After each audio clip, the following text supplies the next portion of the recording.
Smart school की teacher का classroom में शरारत करने पर केजी क्लास के बच्चे पर लातों और घूंसों से मबीना तशद्दुद। स्मार्ट स्कूल बूरेवाला में क्लासरूम के अंदर शरारत करने पर टीचर और मैम का केजी क्लास के स्टूडेंट मोहम्मद नकाश पर लातों और घूंसों से मबीना तशद्दुद। मोहम्मद नकाश के वालिद के मुताबिक मोहम्मद नकाश तशद्दुद के दौरान ज़मीन पर गिर गया, लेकिन मैम को फिर भी रहम ना आया और वो तशद्दुद करती रही। मोहम्मद नकाश के वालिदैन ने महकमा एजुकेशन के अफसरान समेत स्मार्ट स्कूल हेड ऑफिस के अफसरान से भी तशद्दुद करने वाली टीचर और मैम के खिलाफ कार्रवाई का मुतालबा किया।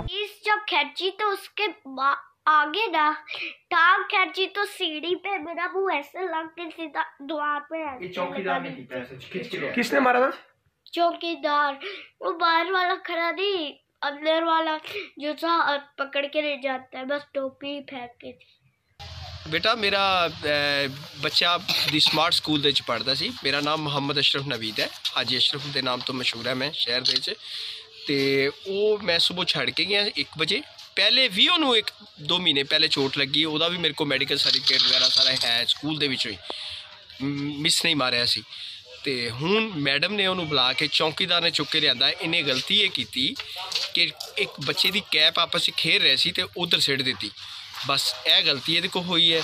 तो मेरे बच्चे नू चौकीदार उठा के लैके गया, पहले गिर गया, इनू चुक के लैके गया, फिर मैडम ने उन्होंने मारिया, लत्तां मारियां, वो मारिया, तो पेट दे भी मारिया। और उसके बावजूद भी बच्चा मेरे सामने है। मैं डॉक्टर जमील को इसका इलाज भी कराया। पहले मैं उतों एमरजेंसी लैके गया, उतों मैं उन्होंने टीके भी लगवाए 1-2।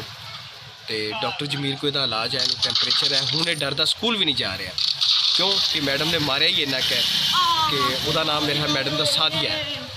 तो दी स्मार्ट स्कूल दे पढ़ता है जी, केजी रेड का स्टूडेंट है, 5 साल का बच्चा है।